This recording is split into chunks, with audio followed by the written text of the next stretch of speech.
Hopefully not. That would kill me. But I'm going to not make this. This is going to have some serious moments, but I don't want to be too serious because I think there's solutions. I think there's good news involved with this. Humanity almost went extinct twice, and people don't realize we have a creation story based on science that related to climate change that nearly killed us off twice. But that's not part of my presentation, but it is part of the context. I think we need to realize that we were at our finest moments and we almost went poof. So anyway, I stole this picture from somebody, and I wish I could remember who it was, but it's so incredible because it was about two children, probably in Morton Arboretum, probably somebody I know, and I can't give them credit, which saddens me because I think this picture says a lot. But you notice the environment is very green and natural, almost, because humans had an impact on that landscape. And even before, I should acknowledge the fact that before Europeans were here, we had other people here and different tribes, and they did alter the land as well. They burned, like they're doing in Brazil. They did the same thing for certain reasons, but they didn't have the impact we're seeing today.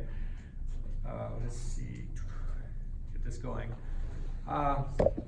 But I think children is one reason, but I think another reason is just if you were an astronaut in space, you look down, you would see North America, and you realize that everybody in North America can call themselves Americans, including Mexicans and Canadians, because you don't see any borders. This is the continent of North America, and it's beautiful from space, and it's worthy of our admiration. Except we've been running into some problems, and you probably, I'm throwing in a few slides that are more current events, more or less. This was from when spring was trying to settle in, and we had this cold, wet spring. You'll notice railroad tracks running right through the middle of that. That's a resiliency issue where transportation can be disrupted.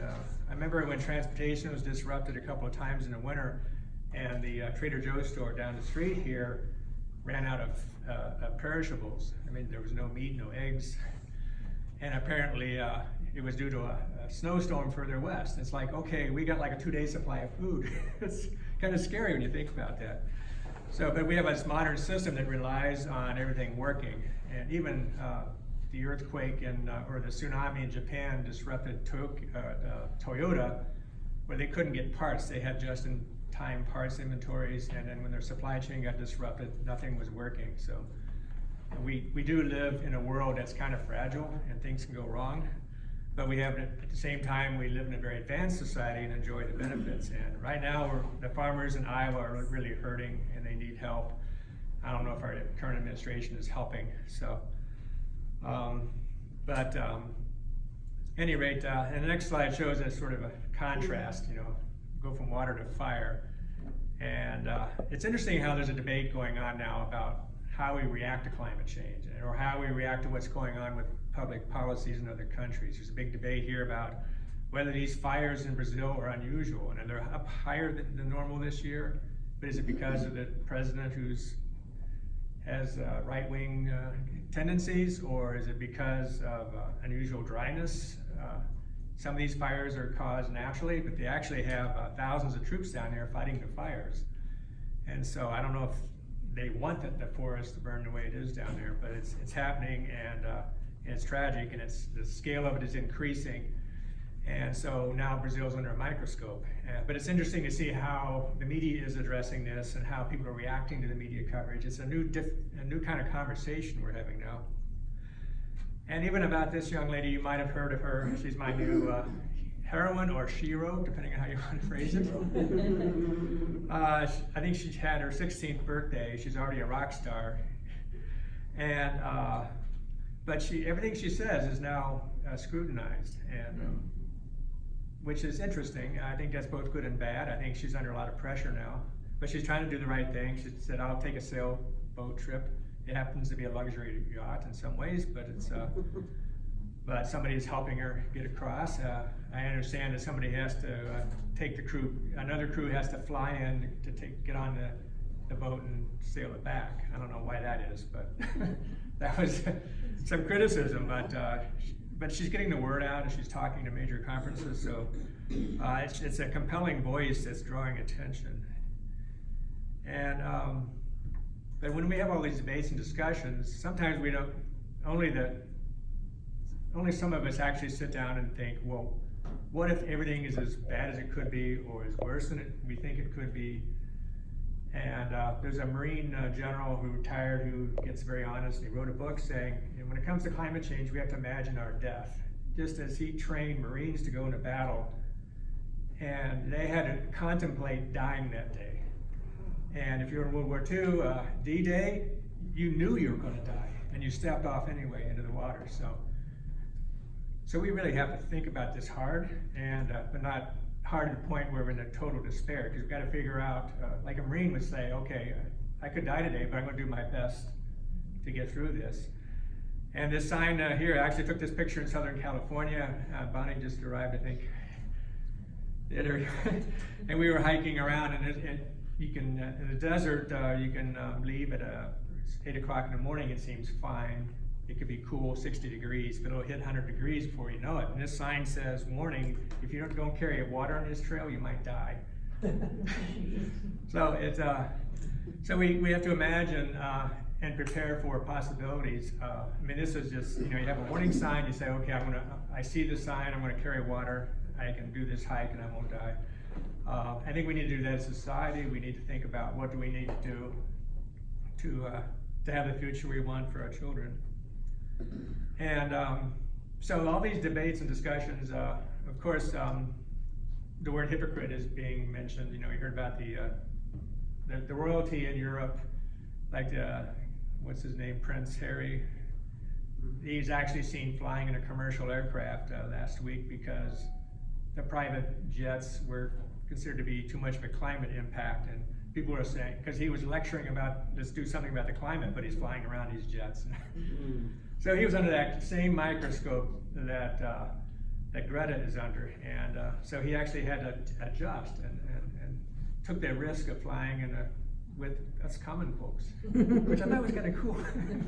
But they decided, okay, we're not going to just defend ourselves, we're going to actually hear the message and do something different. And this is how conversations are changing gradually, like to do with all big issues.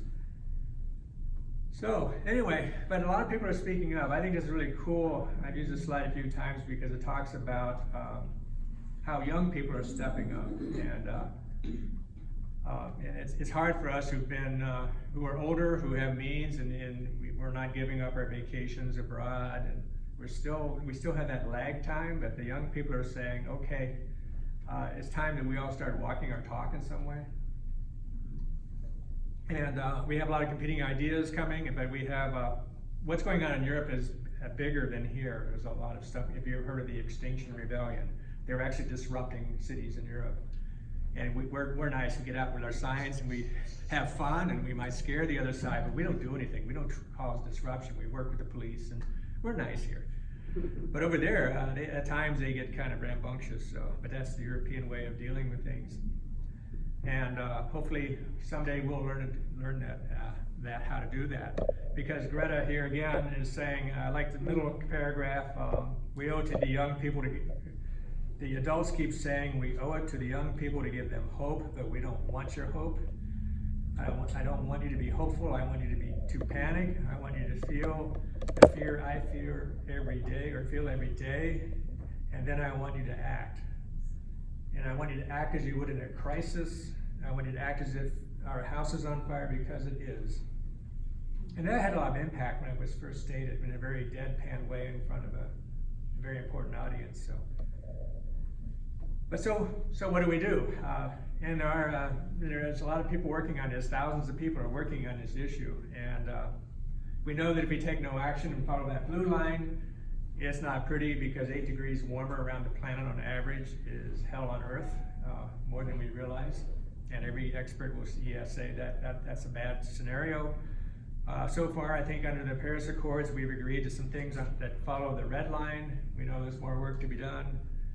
And I think the goal is a 2 degrees Celsius pathway, so that the planet will continue to warm overall, but it's something we could live with already. And then the next question would really be, and this came up recently, is the question of, you might have heard, we got to act in 12 years or we're doomed. And media is sort of playing that up, and it's actually kind of a oversimplification of the issue. I think what the experts are really saying is the quicker we act and the quicker we get rolling on a transition to a clean economy, the easier it'll be economically as well as the impacts. Because what this chart is saying, if you start early, it's sort of like savings for your retirement. The sooner you start, the easier it is. And you could have this thing, they call them glide paths, I think, where you see the downward slope. You don't want to have a steep slope, because that means your economy is totally disrupted, nothing's working anymore, or you're making drastic action that'll cost a lot of money. So, and it almost takes an authoritarian regime to make that happen, or some incredible technological revolution. But they anticipate that it would be expensive, a lot more expensive if we delay action.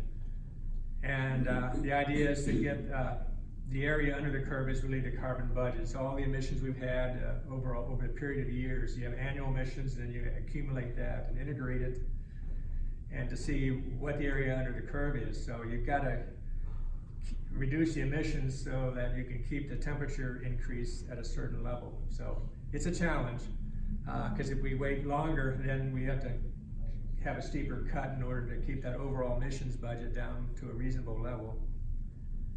And so they're actually starting to work on this issue, and we have a couple of approaches that are being debated too in recent months. One is the Green New Deal folks just came charging into Congress and said, we want you to act, and we want this big plan, and we want this vision.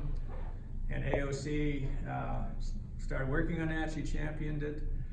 And of course, she ran a lot of resistance. Of course, it looked like socialism to some people. So the democratic solution being complicated and a lot of regulations and government intrusion. And even though it was just a vision, 12-page or 14-page vision statement, but it didn't sit well with certain people, and so that you could see the reaction to it. Meanwhile, and there's a picture in the lower right, that's Tom Skilling. He actually endorsed the Citizens Climate Lobby approach, where you put a price on carbon. And I was wondering, Bonnie, if you took this picture, I don't know, or somebody did, but we have some Citizens Climate Lobby people there. We have somebody from the Forest Preserve District who just happened to be there, so no connection, but it's kind of cool to listen to this guy, Tom Skilling. If you want to know all the details on why climate change is happening and what it is, the science behind it, he'll fill your brain until it explodes. And I've seen wonder what his brother thinks. Yeah, really. But it's just like a shotgun thing. He just keeps talking and talking with fact after fact for like an hour. But you walk away knowing more than you ever thought you would. So I never try to emulate that. But anyway, we got these different ideas floating around now. But historically, it kind of goes back a ways. I remember when George W. Bush was saying something about a lot of volunteers. We needed volunteerism to solve our social problems and everything, and so there was a focus on individual action. And some people now are saying now it's sort of a cop-out. It's like, well, we just put all the onus on the consumer. It's their fault, but we had a lack of federal policy, and there was some foot dragging going on in climate under the Republican administration, and it took a little while to get momentum going when we had Obama in office. It took him at least 4 years to get rolling on it, but there was a lot of pushback. And but now we got the Green New Deal with a social agenda. The Clean Power Plan, I thought did a fairly decent job of addressing the utility sector. Of course, that's being dismantled. The problem is, that wasn't an act of Congress behind it. It was just an administrative process that was challenged, and it can be overturned by the next administration, and that's what's happening. And but the good news behind that, I think, is if you look at what's happening with the utility industry, they're making the transition anyway, because solar and wind are gotten so cheap. There's no point to running old coal-fired power plants anymore, so they're shutting down one at a time in large numbers. Now, it would be nice to have something that puts a price on carbon. So there's been a debate within the Democratic world, and if you not watch the Democratic debates, then when they did talk about climate change, a few of them talk about the fee and dividend approach, or I think one or two did.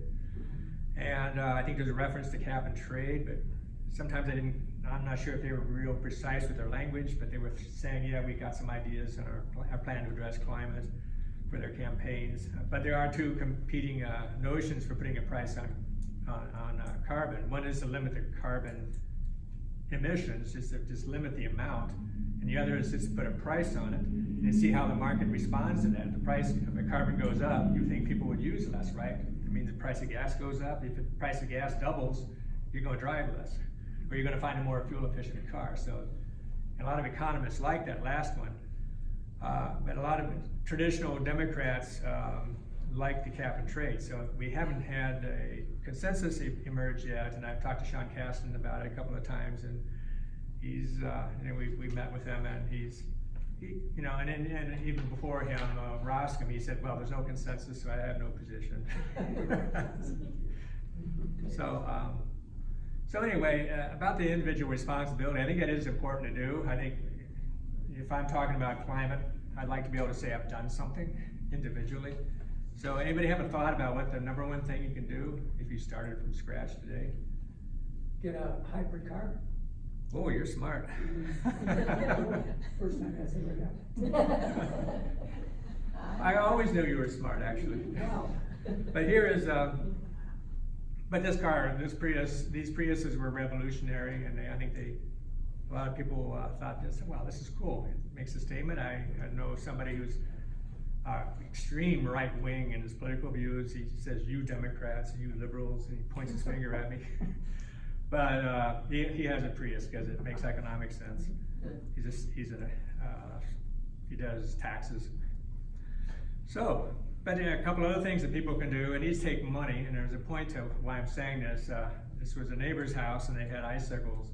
And if you see icicles like this in a house, you know something's wrong. Not just that their gas bill is high, but they're damaging their roof. All the heat, they're heating the house, and the air is flowing up into the attic. It's like a chimney. They're not blocking that flow of air. And there's things you can do, and there's you can get rebates, and the companies can come in and seal up the leaks in your attic and then add more insulation. And it makes the house more comfortable, it functions better, and you don't have these dangerous icicles. But it's expensive, so a lot of people put that off. This house ended up being demolished, so sadly. But and then the house next to it is our house, and we put solar on it. So and that requires subsidies too. Right now, I think a lot of people. I mean, some people will do it regardless of cost because it's the right thing. And they say, well, okay, it'll take me 20 years to get my money back instead of 5 years or 10 years. So, but this was $11,000 investment, but the actual real cost is less than $5,000, thanks to some policies that I'll discuss later. So anyway, public policies I think are important. Individual action is not enough by itself. And so the question is, what does it look like? Does it involve financial incentives to people? Do you need massive infrastructure investment? I think if we want to electrify our car fleet, I think a lot of people want to see more charging infrastructure. Because it feels like when we first had cars on the road, if the roads weren't paved, there was no gas stations. People, like to have a 10-mile. They could drive 10 miles and come back before running out of gas. Back in the days of Model T, it was very difficult and primitive, but people wanted cars because they're way cool. And so we ended up developing the infrastructure that made that happen. So sometimes we have to spend some tax money for the better good. So anyway, so what's going on in Illinois? I think Illinois is a bit ahead of other states in many ways. So it's pretty cool what's happening here, and we're not done with the job yet, but we had this Future Energy Jobs Act passed a few years ago, and it means goals for reducing the amount of coal-fired power plants and just emissions in general. And we had better financial incentives to make it easier for people to afford solar, both commercially and privately.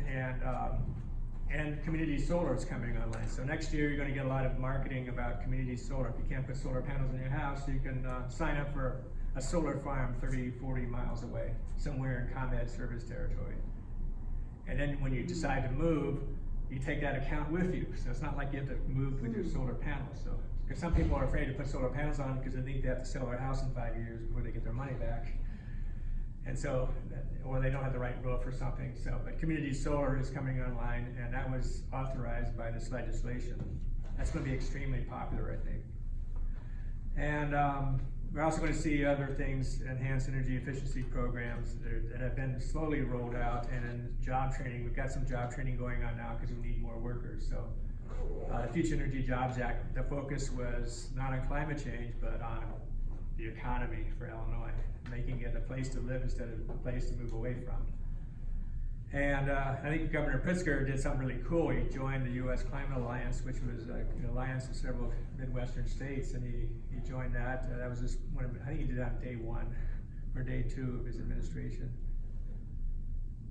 And meanwhile, we've got 2 new bills of interest. There's, I think, some other industry bills that favor the utility industry that are floating out there, but I think environmentalists like the Clean Energy Jobs Act, which takes the Future Energy Jobs Act and amplifies everything. And I'll go into more details later. And then we have the Ready for 100 Act, which was introduced for the solar industry because they want to see certain incentives put into the pot to help. And the incentives, this is where when you, if you install solar on a building, you can get renewable energy certificates. There's a market for that. And the state of Illinois will buy these. So every time you produce a megawatt of electricity, you get a check in the mail. Or you can, and under the new act that they're proposing, it would come up front. So, or actually that's already happened with the Future Energy Jobs Act. There's a lot going on, so it's hard to keep track sometimes, but the Ready for 100 Act would just keep those pots of money well funded, and you fund that by having line items on people's electric bills where they pay into the fund. So if you keep that well funded, then the industry will keep growing and we'll keep getting more solar. But if you run out of money, then all of a sudden there's a crash and they're laying people off, and the industry is worried about that. So they got their own bill they're trying to push through real quick. I think some legislators want to combine those 2 bills into one big thing, and it'd be nice to get that out during the veto session this fall. We'll see what happens. It's complicated because there's a lot of issues. We got people like ComEd and who's their parent company? Ameren, not Ameren, but the Exelon, thank you. Exelon's at the table. So like the Future Energy Jobs Act, we had to have a lot of people at the table, and it had to have bipartisan support. And it was like people were crying when the Future Energy Jobs Act was passed because it almost didn't happen. It was very difficult to do. This was back when government was not working. And this was the first major legislation that got through that year. And then they realized, oh, we can work again. Maybe we can pass a budget. And guess what? They passed a budget. So this was a big deal. So we got that done, and now we're trying to do more. And it's going to be complicated again. We may not get it done this year, but and I'll go into some more details. But meanwhile, the coal industry is still dying, folks. It's like Vistra just announced recently that they're closing 4 or 5 plants. We knew that would happen eventually. They have a history of doing that. They run the plants into the ground and close them, but they're looking for subsidies meanwhile, and I don't think the legislature was interested in giving them subsidies. So anyway, so bye-bye to these old turkeys.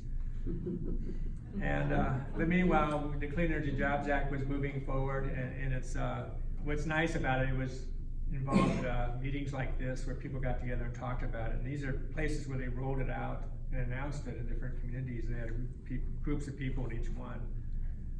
And it all evolved out of this listen, lead, share thing. You might have heard somebody talk about it before. It was where people were asked, what would you like to see in your community? And what do you think a clean energy future looks like? And just asking the public. And this is interesting because usually utility legislation is so obtuse and complicated that nobody can begin to understand it. But just asking people basic questions like, what's your #1 issue in your town? And somebody might say, well, the traffic congestion is terrible. I can't drive anymore. I've heard that before about communities up north of here.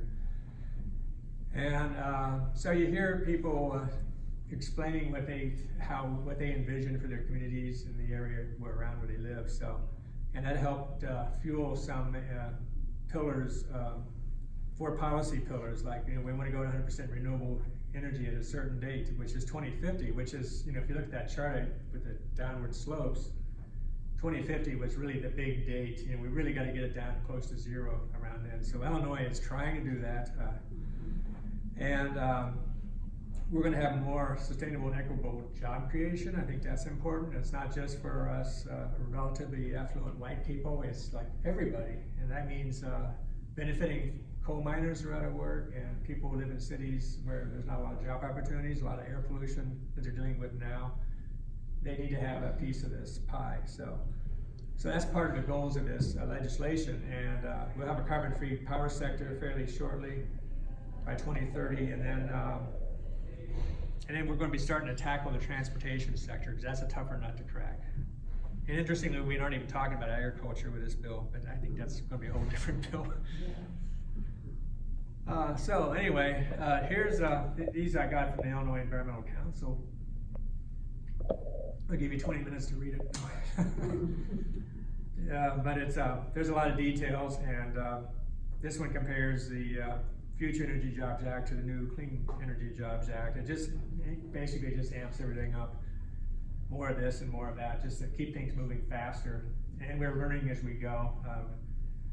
The Solar for All program, which is being implemented now, has been kind of a slow and painful process, but now we'll have more money, let's say $30 million to go into Solar for All. So we have, because there's not enough money to make a real difference in low-income areas yet.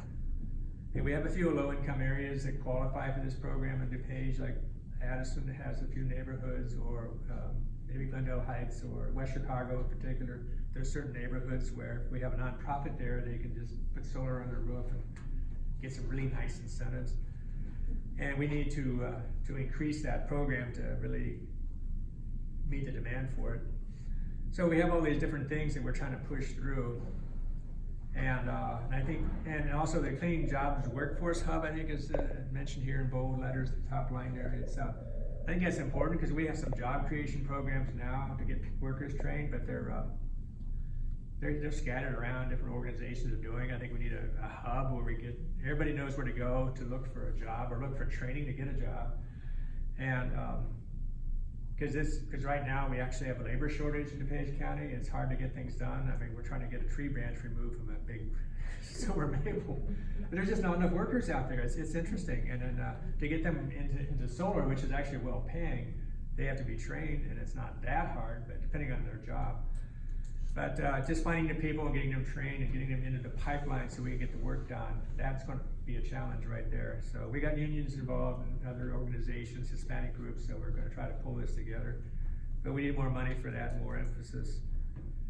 And in transportation, I think we need to see what the infrastructure is going to look like, the infrastructure needs. Oddly enough, this doesn't fit on the slide. This bottom one here, I think is talking about the Illinois Commerce Commission. They have to be involved with having public engagement sessions and get input from the public. They've never done that before. But, and the carbon-free last mile of commutes in the middle is sort of a fun one, I think, because I can relate to that, where you drive to get to a train and then take the train to work. I did that for 20-some years. Or I usually rode my bicycle, but you have to have a bicycle route and you have to have a place to put your bike. So there's a number of things we can be doing to make transportation easier and less carbon intensive, and we're going to see how that evolves. But this is something that we need to be talking to our legislators about what we want to see in that bill. So the top line messages for this new bill would be it helps consumers, because when you add renewables to the mix, you drive down the price. That's already happening. So the wholesale price of electricity right now, I would bet, is probably about 2 cents, not the 7 cents that people are used to paying. But the price is actually dropping most of the time. And for jobs, I think the workforce needs we have, I mean, the guy who put the solar panels in our house has a growing company. He had to move to Wooddale. He's got 6 trucks instead of 1 just in 2 years' time, and he keeps adding more staff. He's hiring from out of state, so people are actually moving here to work for solar. And you hear a lot of people saying, "Oh, there's nothing left in Illinois. We're leaving. We're tired of paying taxes. There's nothing going on. We're just leaving." I don't know where they're going to. Someplace where there's no schools, probably. But at any rate, that's a good thing. That's a point to drive home. It is helping the people get good jobs. And public health in the environment, of course, is important. I think public health is something people don't realize is how much we're hurt by air pollution from power plants and other things. It's having an impact. It kills people, and if you look at it statistically. So anyway, so we're making progress here, and of course, when we get in conversations, we tend to talk about jobs and the economy because or taxes. Those are I think a lot of Democrats, when I see at events, I see them asking questions that are really short-term, urgent questions because of the craziness in Washington, like healthcare. That's important to a lot of people, and then so the environmental stuff gets pushed to the back. That's why this room is not packed like it could be. It's difficult to look at something that you're looking down the road a bit. You're looking at the head of the future. And it's also difficult to talk about. It's not something you bring up in cocktail parties too often, like, oh yeah, I'm really worried about climate change. It used to be that was a no-no. It's not polite to even mention it. That's where we got to in this country. It's changing now. But we have a tendency to get emotional about it. We get divisive about it, and we set ourselves up for somebody to call us. Like the latest thing, I think, was something about Chinese propaganda. There's a debate in Ohio this week about their nuclear power plants and whether they should be subsidized. And there's some ad coming out saying, well, the natural gas guy who's pushing for us not to be subsidized, he's getting money from the Chinese. That's literally going to be in an ad on TV. It's just nastiness, but they do that because it works. People listen to it, but if we listen to people in everyday conversations, we learn that they're concerned about the future. They're afraid. They're afraid about their livelihoods. They're afraid about what will happen if this or that policy is changed. And if we look for common values, we find out we care about the kids walking down the path in the natural area. I think most people value that, and we find out what else we value. And some climate change people are realizing that you have to sort of talk about values and what we have in common, because we share the earth together. But then we still have to be perceived as being pro-business, and I think that works well. But we have to have a just transition. We have to make sure that everybody's on board. And the Clean Energy Jobs Act does a good thing. It actually says let's make sure that the coal miners, when they lose their jobs, will have a future, because they're not going to vote. They're going to keep voting for Trump or Trump-like people because they see that as their only option. They literally do, and I can understand that actually. Unless we have something to offer them, we've got to make sure the system works for everybody, regardless of the skin color or their background. I actually should have a little side note. I was reading a book about the Hillbilly Elegy, it was called. It's about Middletown, Ohio. I lived there, and I knew people who lived like they did in the book. I mean, it's part of my background. So, and I lived in rural areas, and we lived near the Armed Coast Steel Company, as it's called. And I remember, they actually were recruiting people from Eastern Kentucky to move to Middletown to work at this plant, and so I had some of them as neighbors. And it sort of influenced me. And then nearby, I ended up in a college town where I was exposed to international culture and other things and educated people. So I had this interesting mix of a background. So I guess that's why I'm here talking about how you message, because you can't just take a stand and be always ferocious. You have to learn how to listen at the same time. And that might help with this climate change thing, because it helps us get to the point where we can talk about it. And we can argue fiercely, but as long as we're listening at the same time, it'll work out. Hopefully. Cross your fingers. And I'm just thankful that we've got some people that we got elected. Some people in this room probably worked on campaigns, or people like Senator Glowiak or Senator Ellman, who they're just doing great things for the party. I think Glowiak got a 95% rating from the Environmental Council. Ellman got 100% rating on these environmental bills. We got to get Susie Glowiak on board for some of these climate change bills, or this Clean Energy Jobs Act. She hasn't really come out and said she's going to sponsor it. She's waiting to see what it looks like, and with that other bill floating out there, she wants to see how they mesh together. So she's kind of cautious about that, but we're working with her to have a town hall.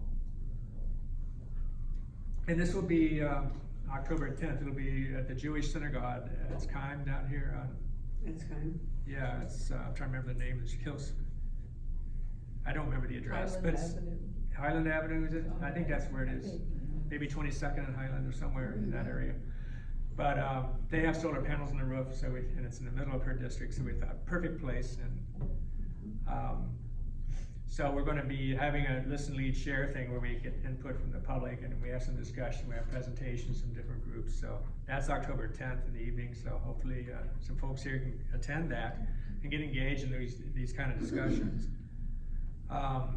And also, since I'm running for the Forest Preserve, I think one of my issues will be how to solarize it a little bit more. Dan Hebrew, we got him elected. We squeezed him in.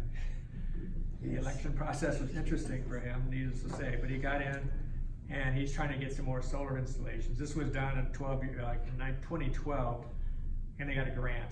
I noticed if you dangle grants, sometimes people bite. The Wheaton Park District has this installation like this because they got grant money at that time, but the grant money is not there now. But we have these incentives with these so-called solar energy renewable credits.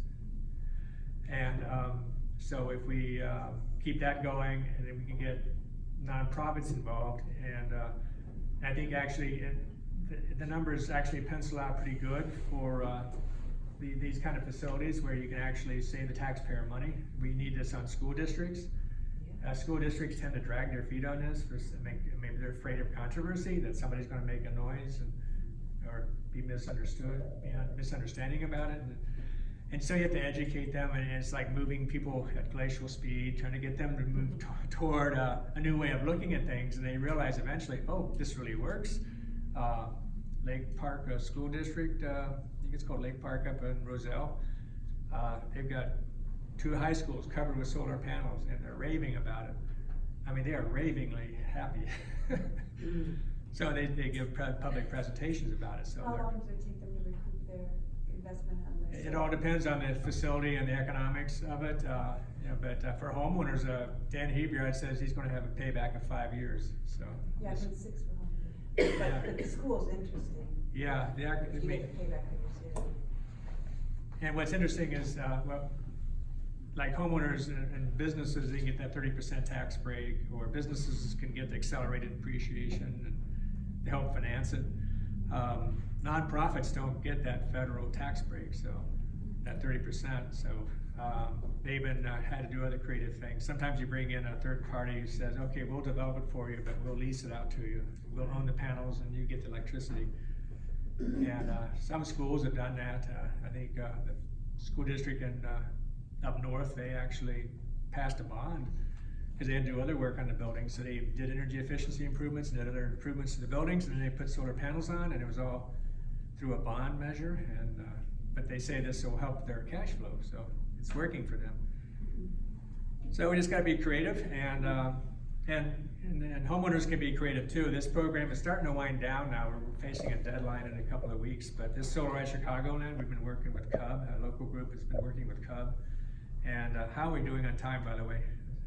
Good. Very good. Okay, I'm getting near the end, but this Solarize Chicagoland, we've had meetings all over this area, and people have been coming and learning about solar. It's educational, and then they learn that the Citizens Utility Board, or CUB, has actually selected a contractor. They went through a vetting process and say, we're going to use one contractor, and if you sign on to this program, you'll get a discount because we're going to get a whole bunch of homes signed up.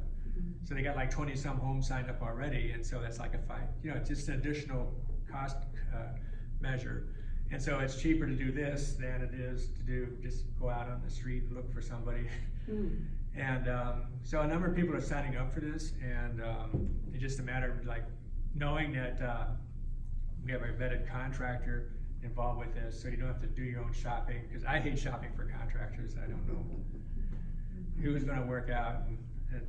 But there's some comfort with this, and people are enjoying these programs. So, and that's wrapping up pretty soon. There's a certain deadline by which you have to sign up in order to get the thing built, because you want to take advantage of that 30% federal tax credit. So, and then also we have some local green groups.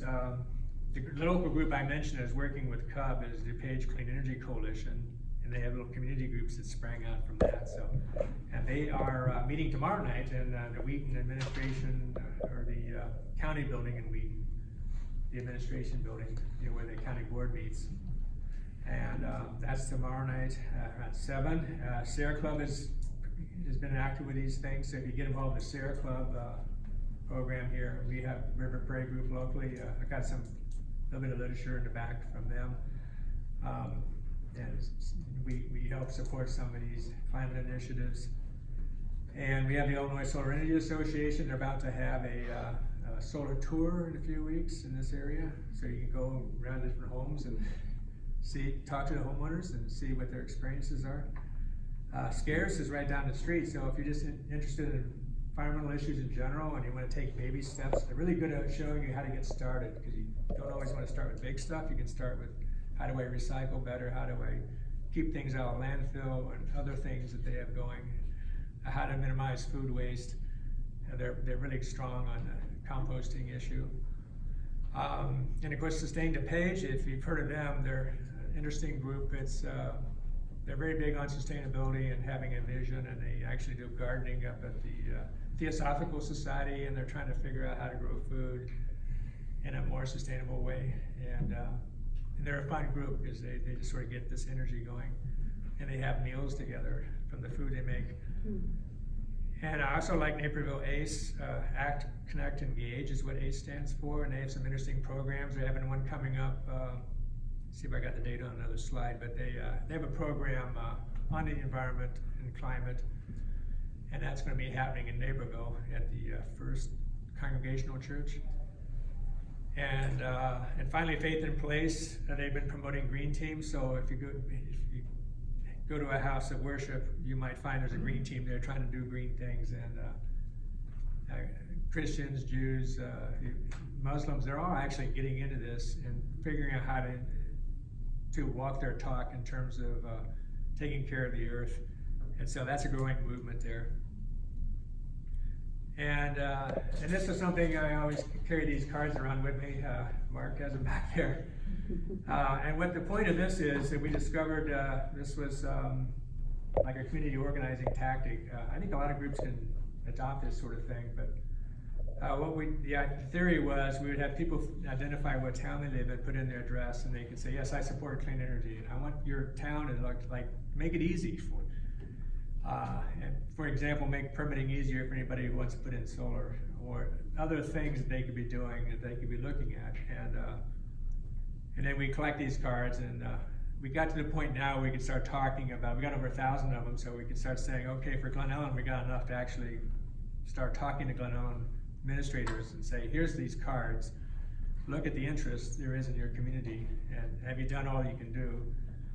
And then we can start forming committees and start making things happen.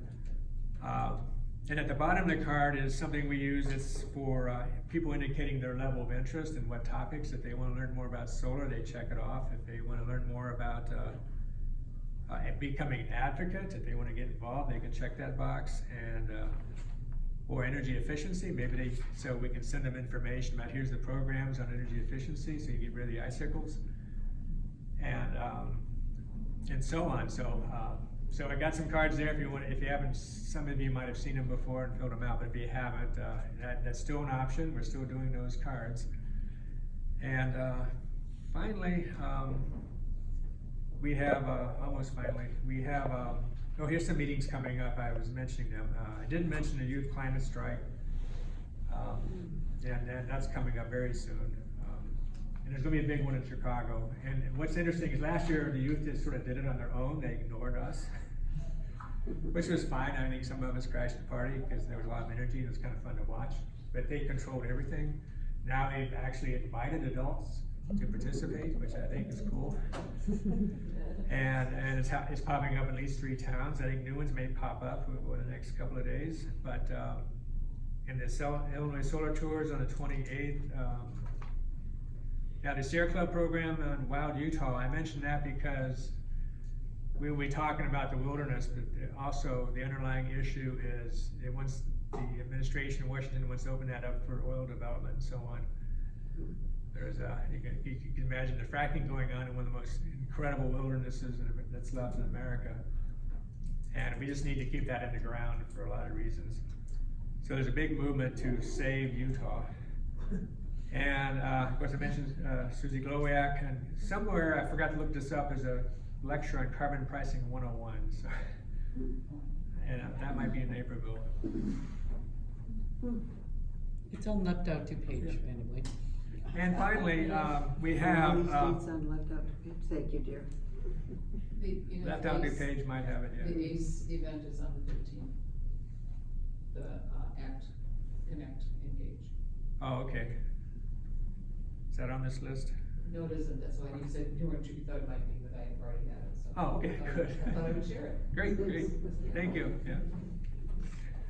And finally, we have, at the end of October, a chance to go down to Springfield and meet with our legislators. I think this group tends to meet with them anyway, at events and so on, because we have a lot of Democrats in office here.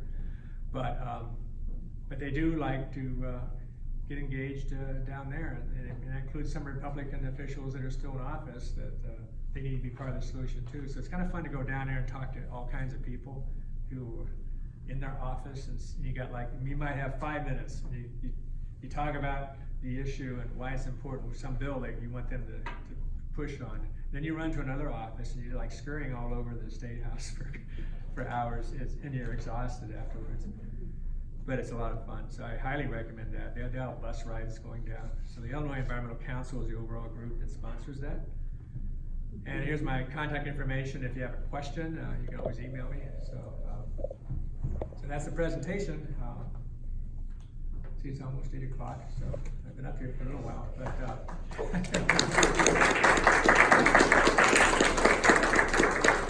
maybe like you spend a couple minutes. Does anybody have any thoughts about how they react to this in terms of their own town? Like you say you live in Wheaton, Glen Ellen, or Lombard, or wherever you're from. Is there something there you think needs to be done that hasn't been? That's sort of a burning issue for you? Yes. Well, one thing about DuPage County is really to look at the facts on a hard basis. These are rich bedroom communities. True.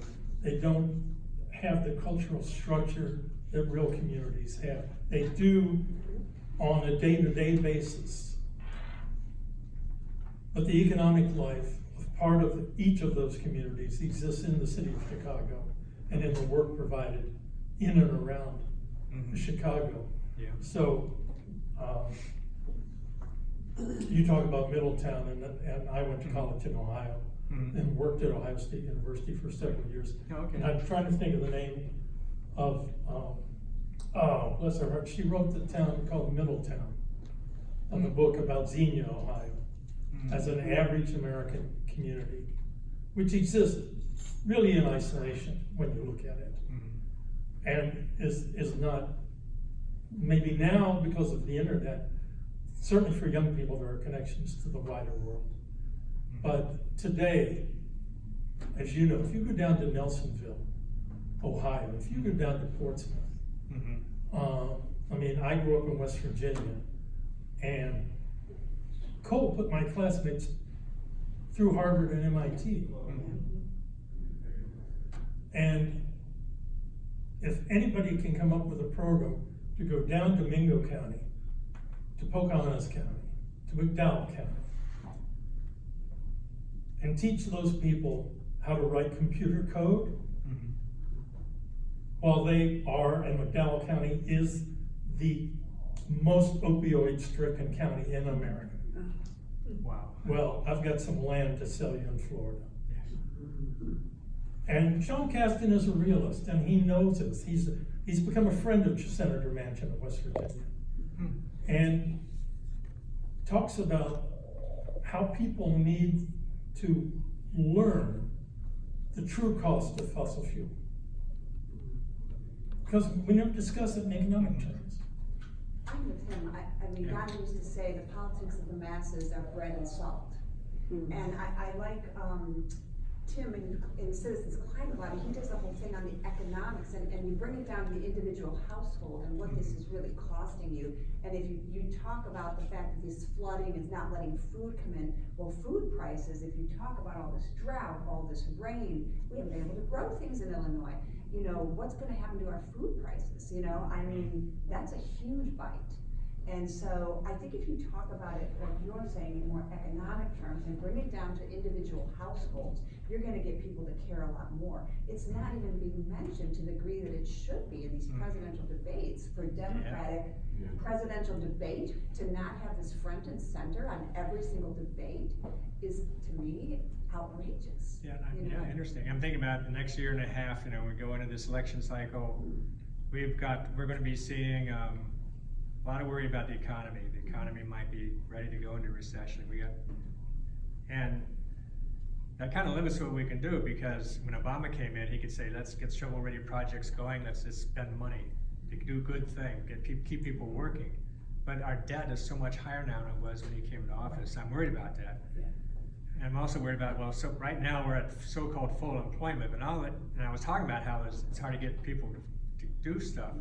But a lot of the jobs that people are working at are sometimes not very well paying, and so even in the Forest Preserve, there's some people that can't afford to live in DuPage. They have to drive in from another county where the housing cost is lower, and because of the prevailing wage is what people are paid. So the prevailing wage in DuPage is probably not adequate for a lot of people, and there's hunger, and so you know, if the food prices go up, or if other things happen. If you have illness due to like your breathing, and say you have asthma and you're exposed to chemicals and your asthma level, you have asthma attacks. I mean, and that's medical expenses, and that kills people, and financially as well as realistically. I mean, in terms of their health, it's just Over 700 farms closed this year in Wisconsin. Shut down. Families left, said we can't do it. And not just dairy, but partly because of soybeans, partly because of corn, which they tried to grow as supplementary income. That's 2 a day. I don't know if anybody's seen the documentary Knockdown House, but that focuses on various progressive primaries in the last election cycle, mostly about AOC. But there's a very sad primary battle against Manchin out in West Virginia. She lost, but it's interesting, she brought up all of those economic lessons. She's visiting people with black lung and opioid addiction and the price of destroying the land. They love the land, and it's being destroyed around them, and yet, you know, Manchin won, which is very sad. But I wanted to ask you something, because you mentioned that Sean has struck up a friendship with Manchin. I've spoken to Sean a couple of times at various events, town halls, and afterwards about the Green New Deal, which he does not particularly support. I understand he has enormous expertise in this field, and he has clear economic objections to some of it. But I'm wondering, since you've probably spent more time with him on this issue than I have, if you have, I could never get a clear sense of exactly, in a positive sense, where Sean Casten stands on energy policy. I mean, he speaks a lot about various economic constraints, and the weaknesses in some of the broader conceptions of the Green New Deal, but I can't quite pin it down. Yeah, it's hard to pin him down on that or the fee and dividend proposal, which he's also criticized. But I think he's getting feedback like, don't just be trashing somebody's ideas. Let's hear more about how we can make these things work. And, Over several years, I haven't seen one article in Chicago Tribune that lists the actual cost for a farmer of putting one wind turbine on his farm, and how many years it will take before the grid will start paying him back. Now, it's supposed to be a great thing, but you can drive from here to Champaign and see only a few. You drive from here to Lafayette, Indiana, you'll see hundreds of wind towers. Actually, there's hundreds of them in a farm out by the county. they're starting to build them up. There was a hiatus for a while. They stopped building them here, and now they're building them again, or they're replacing them with more efficient ones. There should be so many more. Yeah, but we're running into an issue with not having enough distribution line, or the grid line. You have to connect them to the grid, and they're in the wrong spot, so like sometimes you can put big solar plants, like solar farms right next to where there used to be, like a traditional power plant, because that's hooked up with the grid in an efficient way. So you just add a different power source. But it's, but getting the wind farms hooked to the grid, and so to get it to here to Chicago, they have to put in more transmission lines, and there's debates about where to put them, and people don't want them, and that's a bigger challenge right now, is the transmission. So, I hope somebody's pointed out to yeah. Mitch McConnell that the Kentucky Coal Museum runs on solar power. Yeah, it does. And some of those towns are like waking up and are saying, why don't we go solar, and why don't we do this to improve our economy, just put in a solar farm on a place where they used to, like their reclaimed coal mine, just put solar panels on it. It's happening, actually. Some turbines. It's starting to happen.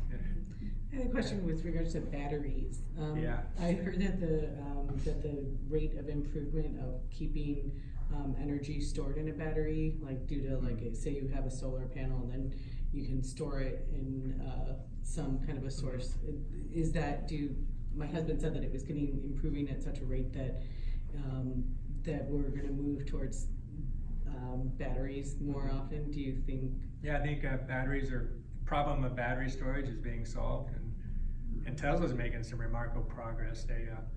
They were building this huge battery banks the size of this building in Australia, and the Australian utility people love them because if there's a sudden need for energy, because the way it works, you flip on a switch, the electrons have to flow instantly.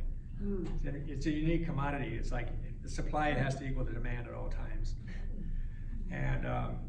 and so when you do that, and say a power plant goes offline and there's this big hiccup, I remember once I was in downtown Chicago and the lights flickered because a power plant blew up on the state line.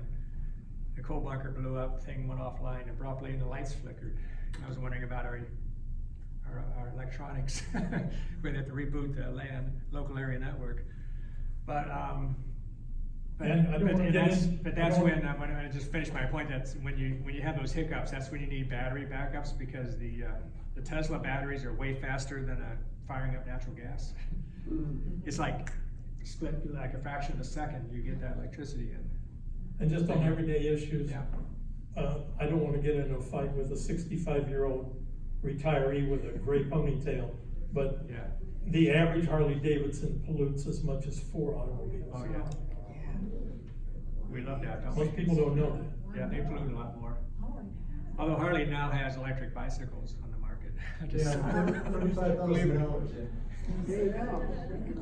Although they- Limited to under 200 miles. Of course, you have to charge them up, and what are you charging them up with? That's the next question, so. But anyway. Yes? No, I'm an electrician, and during the recession, I worked at nuclear power plants, but I also took classes on solar and wind turbines. The wind turbines, they have individual ones you get for your house. At least 20 years ago, they were like $1,500. But they had to test it for a period of time in order to see if you could get enough wind in order to generate enough electricity. So they put a trial one up for about a month and see if the wind came to your house and at the proper height and everything else. With solar, it's the same restriction. If you have a bunch of trees in your neighborhood, or you don't have a southern facing roof, you're pretty much cut out of being able to use it. Also, at Argonne National Lab, they were testing a battery that could take all the solar and put it into the battery and hold on to it. And the original testing said that they could hold 100% of the energy for like a period of a week. So a week without sun, you still have the energy.